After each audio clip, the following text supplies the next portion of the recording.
Hey everyone, Gene Ginsburg here. How's it going, Angela? It's going really good. How are you today? Oh, I'm doing really good. I know this week is all about podcasting, so I'd love to talk about podcasting today and specifically which tools you need for podcasting.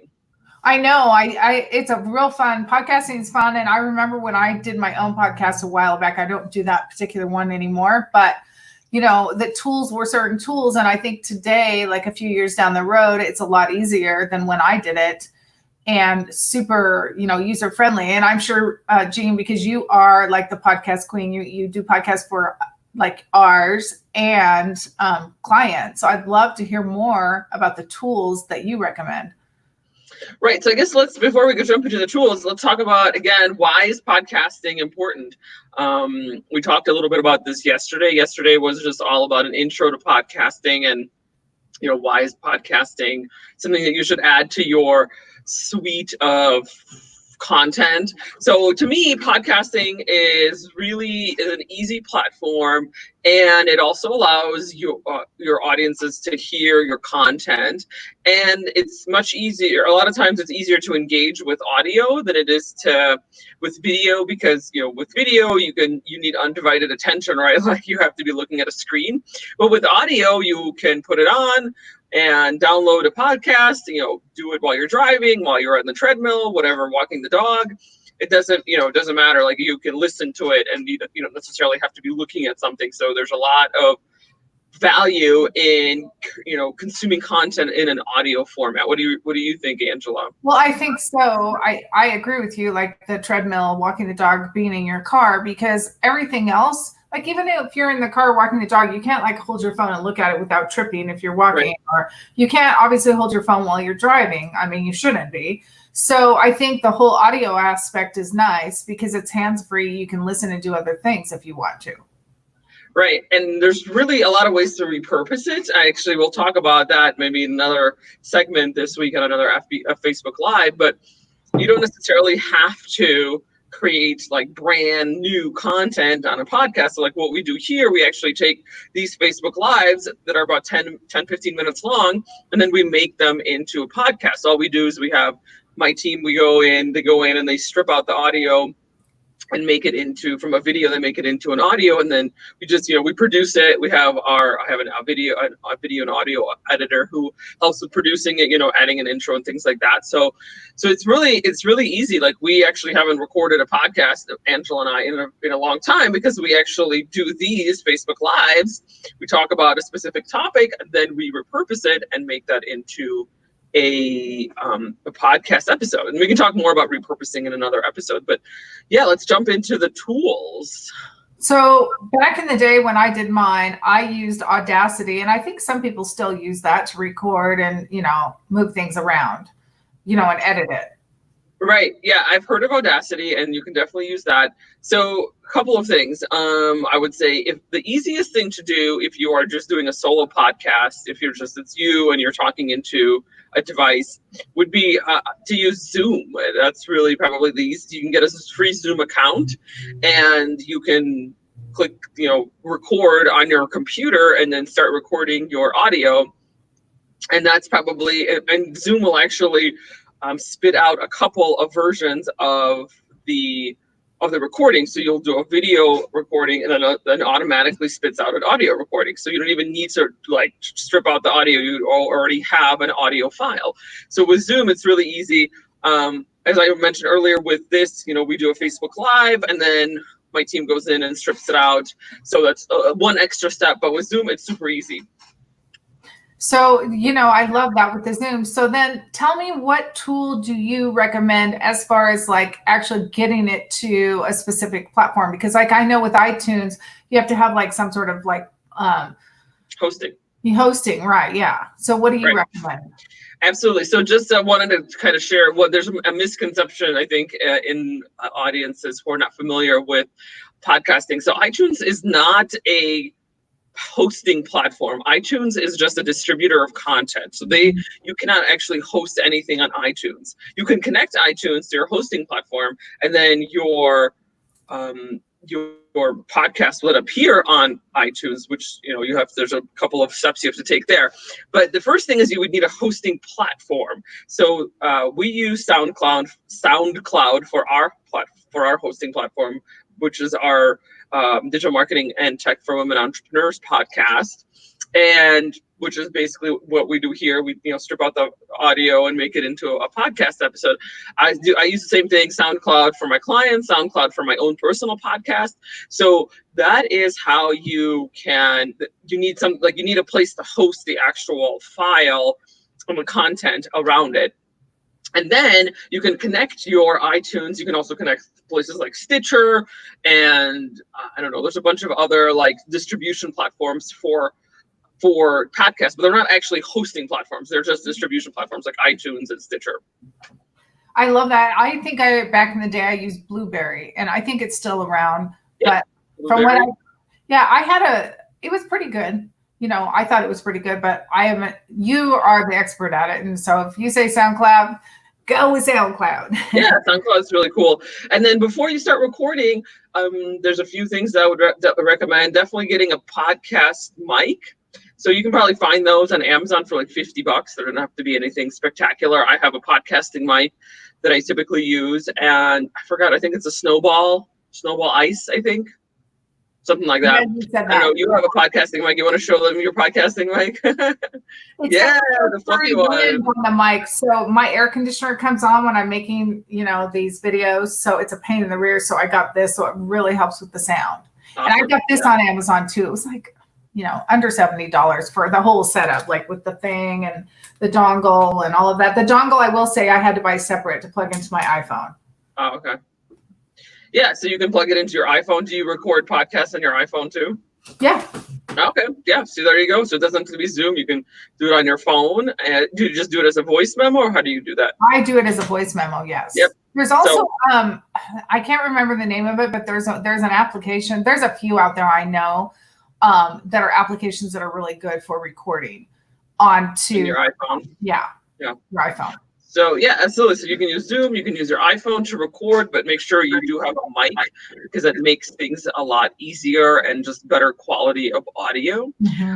If ideally you would like to do it in a very quiet place, like an office or someplace that there's not a lot of distractions or a lot of background noise. Exactly. So for me, like I have my office upstairs in my room, in my house, in a room in the back, and it's always when I'm ready to record and I'm ready to go and I do everything. And then guess what? My dogs start barking outside. So snoring inside. Right. Or like the neighbor decides to have their hot tub delivered at that day. Or they have someone come over and drill a plant in the backyard and the jackhammer starts. So I would always say give yourself a few extra minutes in your schedule when you're recording, because you have unexpected things that do come up. Trust me. I know all about that. Right. Absolutely. And we can talk about formats for a couple of minutes. Sure. So when you are thinking about your podcast, I think first I'm obviously thinking about what is the purpose of it? What are you trying to convey with your message, right? Mm-hmm. So that's one, big picture kind of thing. Then of course, second thing is getting your customer avatar. And of course, we talk about customer avatars here incessantly because we are so dead on when it comes, like we're so critical when it comes to, not critical, but I'm saying like, it's so important. Like what's the word I'm trying to find? Like, we're honed in on having a customer avatar and make sure that you have that all honed in as well, because we talk about it here pretty often because it's so important to your business. Well, it absolutely is. It's really important to your business. Otherwise, your messaging can fall flat, or it just doesn't reach them, or it becomes white noise because it's too vague because you're not honed in, like she said, on your ideal client avatar. So, right. Yeah. So making sure that first, understanding what's your strategy. Second is your customer avatar. And then in terms of formats, so there's many ways on how you can do this. You can just speak into a recording device, just all you, and that's your content, whatever it is. You can, however you present yourself or deliver the content is absolutely fine. There's no right or wrong answer. You can have interviews, so you can bring people on They can, you can ask them questions and have a more of an informational type of conversation.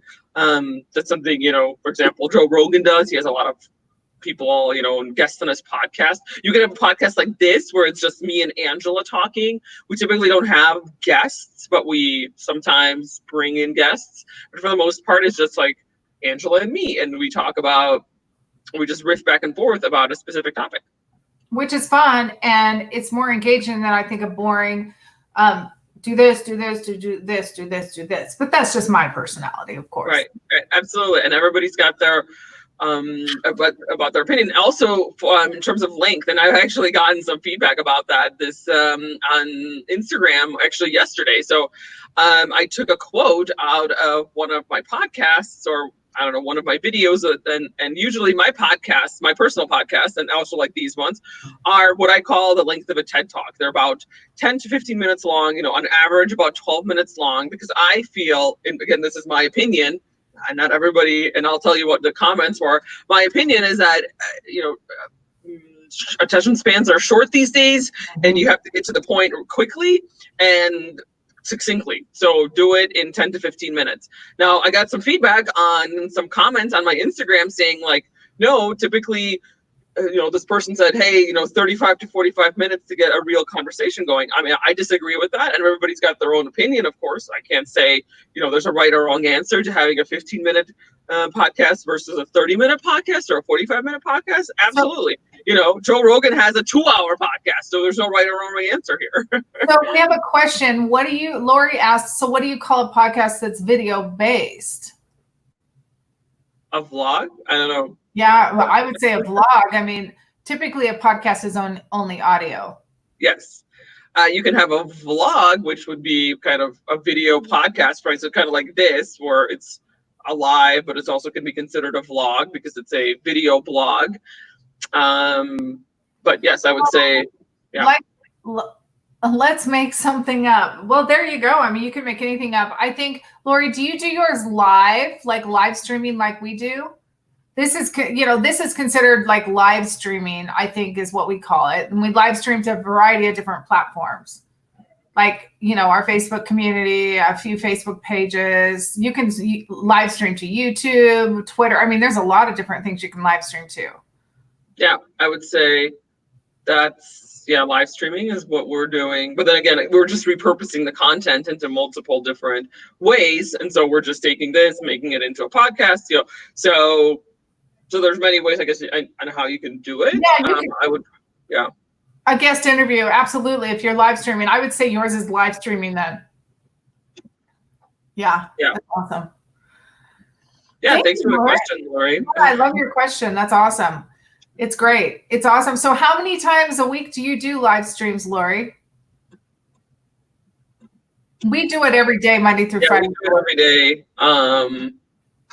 We do it 5 days a week. Sorry, not every day. Oh. We do it Monday through Friday. And then Thursdays, we have Tech Thursdays, which I'm going to put a little banner up about that because Tech Thursdays are so awesome. We do Thursdays, we do Q&A all about tech. So if you guys ever have any tech questions, which we find that a lot of entrepreneurs do, actually, yes, I can say very, very confidently that a lot of entrepreneurs have tech questions. So especially related to digital marketing and how to set things up and how to connect things like Facebook to ClickFunnels and all that good stuff. So yeah, bring your questions to us and we would love to have them. Once per week. Okay, perfect. Well, it's awesome, Lori. I think it's great. And the cool thing is when you're live streaming is just get a rhythm going like once a week. So for example, because we do these Monday through Friday and we started this community a few months ago, people are starting to show up in our Facebook community. People are starting to show up and know that we do them at a certain time. And as we grow the community and grow our pages and our platforms in this particular space, people will start showing up and you'll get more and more consistency of people showing up. So then that's how you build your audience. I just let people know, though, it does take some time, right? Like if you expect it to take a good 6 months, solid 6 months of just continuous showing up, providing valuable content and getting those people that become your regulars. Okay, but Lori says, but I do personal live posts every other day or so. It's the live interview once per week. Okay, I like that. So I would just encourage you, if you do a live interview, do it like a specific day of the week. Like say you do them on Wednesdays, every Wednesday at the same time. And if you do your personal lives, I would suggest you pick the same days a week at the same time, so people know that's when you're going to show up and share your awesome content, Lori. And it works really well. And just stick to the plan, and you will start to see little miracles happen. It's awesome. Absolutely. It's all about baby steps. Yeah. Just showing up every day. That's what we talk about a lot here. Is there's not really a magic bullet when it comes to digital marketing, getting your presence out there, creating a business. I mean, it really is all about taking baby steps every day, showing up, being like persevering, basically just moving forward. So absolutely. We talk about that a lot here. We do talk about that a lot. And that's one of the big reasons Gene and I like really decided to start this, is to be a supportive community, especially for our, digital marketing and tech for women entrepreneurs. And the reason is this: out in this space, you see all these things. Oh, I made, $80,000 in 1 month. Well, great. But how long did it take for you to get your community? Say you did that in a Facebook group and you made an offer. How long did it take for you to get that community up and thriving and people engaged in there every day, right? Like that stuff just doesn't happen overnight. So a lot of the hype out there, people don't talk about what it took to get up to that particular point. I'm not saying that the numbers aren't right. I'm just saying that it takes time and it takes, consistency to show up and build a community, for example. And it's the same thing with podcasting. If you want to build a podcast and you want to get sponsors, it takes time for you to show up to your episodes like 3 times a week or every Monday through Friday, every day. Show up, provide good content, make sure you're out on all the major, content, whatever, I forget the word. Distributional platforms, and keep doing it. And then you'll start to see, it's like a garden. You plant the seeds, you water, you get rid of the weeds, the things that don't work, and then you see the fruit of your labors. So we're really big into being real about what's real out there, not the fake crap. We do talk a lot about that now, because we just want to kind of pull back the curtain, especially for newer entrepreneurs. They see a lot of this messaging out there on social media and how all of these individuals, all of these business owners, talk about really quick results, but they never, like those business owners never share that it took them months or years to get to making $80,000 a month or whatever it might be, whether it's through a Facebook group or through consulting or whatever it might be. It doesn't matter. A lot of times the whole idea is that they miss that whole thing because they don't want to share all the failures that they had. And believe me, everybody has had failures. There's not one business person or entrepreneur out there who is like, yep, today I'm going to make $1 million without having any sort of background or any sort of leading up to that. And we see that a lot. And there's like this misconception in our industry, in the coaching industry, in the consulting industry, in the online business world, that, it's like, oh, today I made $80,000 and it was like not a problem. And it's super easy to do that. Well, they never talk about how long it took them to get to making $80,000 a month.